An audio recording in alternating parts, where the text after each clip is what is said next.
अगर आप भी अक्सर एटीएम से कैश निकालते टाइम पर ये नहीं नोटिस करते कि एटीएम एसबीआई का है या फिर किसी और बैंक का, तो ये न्यूज़ आपके लिए बहुत ज़रूरी है। डिजिटल पेमेंट के दौर में भले ही यूपीआई और कार्ड्स का चलन बढ़ गया हो, लेकिन आज भी करोड़ों लोग एटीएम कैश विड्रॉल पर डिपेंडेंट हैं। इसी बीच स्टेट बैंक ऑफ इंडिया यानी एसबीआई ने एटीएम ट्रांजैक्शन से जुड़े चार्जेस में बदलाव कर दिया है, जिसका सीधा असर आम ग्राहकों की जेब पर पड़ेगा। चलिए जानते हैं कि क्या कुछ बदलाव किए गए हैं और चार्जेस जो हैं उसमें क्या रिवीजन किया गया है। Hello and welcome to money night, मैं हूं मीनू शर्मा। तो वीडियो की शुरुआत में आपको बताते हैं कि क्या बदला है एसबीआई के नए एटीएम चार्जेस में। तो एसबीआई ने नॉन एसबीआई एटीएम ट्रांजैक्शन पर लगने वाले शुल्क को बढ़ा दिया है। ये नए चार्जेस 1 दिसंबर 2025 से लागू हो चुके हैं। ये फरवरी 2025 के बाद पहली बार है जब एटीएम फीस में बढ़ोतरी की गई है। नए स्ट्रक्चर के तहत अगर कोई एसबीआई कस्टमर फ्री लिमिट खत्म होने के बाद किसी दूसरे बैंक के एटीएम से कैश विड्रॉल करता है तो उसे अब 23 रुपए प्लस जीएसटी पर ट्रांजैक्शन चुकाने होंगे। पहले यही चार्ज 21 रुपए प्लस जीएसटी हुआ करता था, यानी हर एक्स्ट्रा विड्रॉल अब थोड़ा और महंगा हो गया है। वहीं आगे बढ़ते हैं और बताते हैं कि बैलेंस चेक और मिनी स्टेटमेंट भी महंगे हो गए हैं, तो उनके चार्जेस क्या कुछ बदल गए हैं वो भी जान लेते हैं। तो सिर्फ कैश विड्रॉल ही नहीं बल्कि नॉन फाइनेंशियल ट्रांजैक्शन जैसे बैलेंस इंक्वायरी, मिनी स्टेटमेंट, इन सभी पर भी शुल्क बढ़ा दिया गया है। अब इन ट्रांजैक्शन के लिए 11 रुपए प्लस जीएसटी देना होगा, जबकि पहले ये 10 रुपए प्लस जीएसटी था। भले ही ये बढ़ोतरी जो है वो काफी छोटी लग रही होगी, लेकिन बार बार जो लोग इस्तेमाल करते हैं उनके लिए ये कॉस्ट थोड़ा सा नोटिसेबल हो सकता है। चलिए अब आगे बढ़ते हैं और बताते हैं कि एसबीआई ने चार्ज क्यों बढ़ाए हैं वो भी जानते हैं। तो एसबीआई के मुताबिक एटीएम सर्विस से जुड़े इंटरचेंजेस फीस में बढ़ोतरी हुई है। इसी वजह से बैंकों को अपने एटीएम रिलेटेड प्राइजेस जो हैं वो चेंज करने पड़े हैं और जो स्ट्रक्चर था पहले उसको रिव्यू करना पड़ा है। इजी लैंग्वेज में कहे तो जब दूसरे बैंक एसबीआई से ज्यादा चार्ज लेने लगे हैं तो उसका असर कस्टमर्स पर भी अब जो है वो एसबीआई डाल रहा है। किन ग्राहकों पर पड़ेगा सबसे ज्यादा असर, अगर इसकी बात करें तो ये रिवाइज चार्जेस मुख्य रूप से सेविंग अकाउंट होल्डर्स पर जो है असर डालेंगे। सैलरी अकाउंट होल्डर्स पर लागू होंगे जब वो नॉन एसबीआई एटीएम पर फ्री ट्रांजैक्शन लिमिट क्रॉस कर लेंगे, तब उनकी जेब पर असर पड़ेगा। अच्छी बात यह है कि कुछ स्पेशल अकाउंट कैटेगरीज और स्पेसिफिक ट्रांजैक्शन टाइप पर इसका असर नहीं पड़ेगा। फ्री एटीएम ट्रांजैक्शन में कोई बदलाव नहीं किया गया है। यहाँ एक राहत की खबर यह भी है कि एसबीआई ने फ्री एटीएम ट्रांजैक्शन की संख्या में कोई भी बदलाव नहीं किया है। रेगुलर सेविंग अकाउंट होल्डर्स अब भी हर महीने 5 फ्री ट्रांजैक्शन जो है वो कर सकते हैं। ये free transaction financial plus non financial दोनों हो सकते हैं।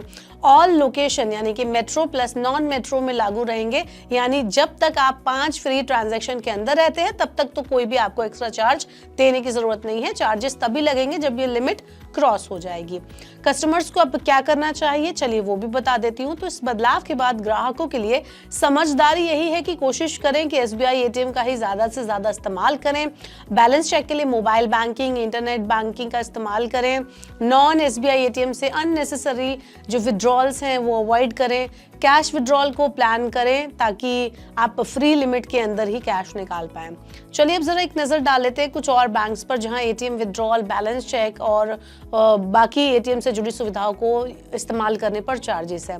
अभी तो हमने एसबीआई की बात की, तो एसबीआई की अगर हम बात करें तो नॉन एसबीआई एटीएम से कैश विड्रॉल करने पर फ्री लिमिट के बाद 23 रुपए प्लस जीएसटी है। ये जो बदलाव किया गया है अभी हाल फिलहाल में।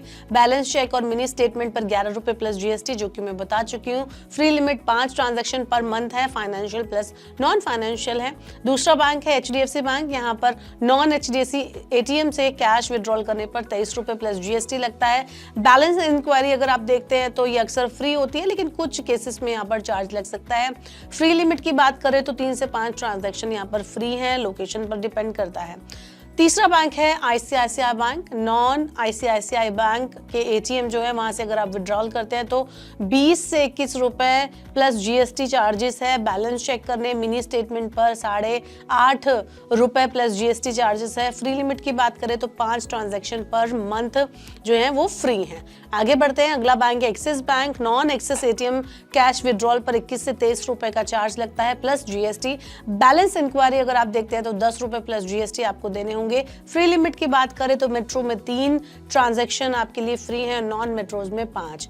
अगला बैंक है Punjab national bank. Non PNB ATM cash withdrawal पर 21 रुपए प्लस जीएसटी का चार्ज है। बैलेंस चेक करते हैं तो 9 रुपए से 10 रुपए प्लस जीएसटी चार्ज है। फ्री लिमिट की बात करें तो 3 से 5 ट्रांजैक्शन एरिया पर ये बेस करती हैं, वो फ्री है। अगला बैंक है बैंक ऑफ बड़ौदा।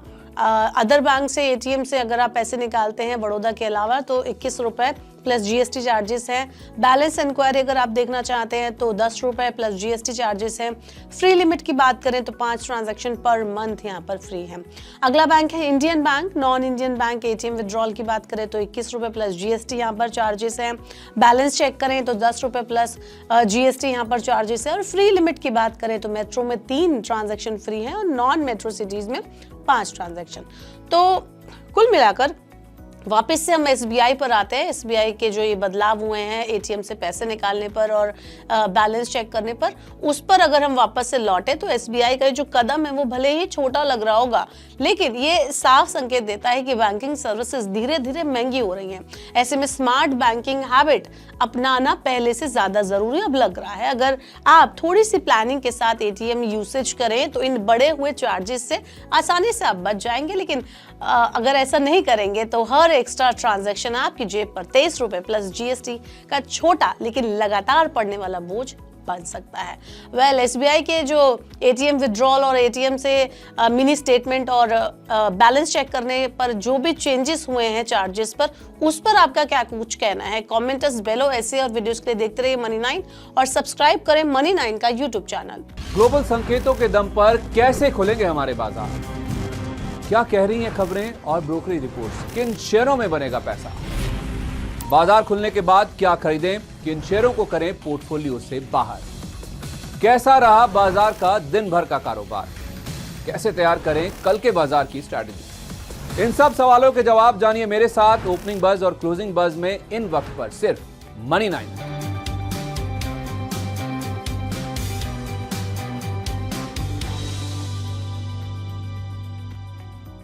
मनी 9 लाया है मेंबरशिप प्रोग्राम मनी 9 प्राइम।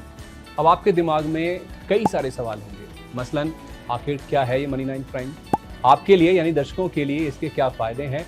और एक बड़ा सवाल ये कि मनी 9 प्राइम से आखिर जुड़ना कैसे है? तो इसकी पूरी जानकारी हम आपको देने जा रहे हैं।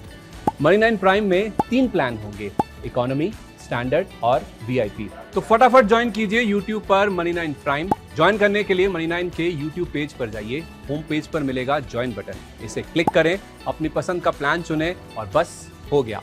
अब आप रहेंगे सबसे आगे।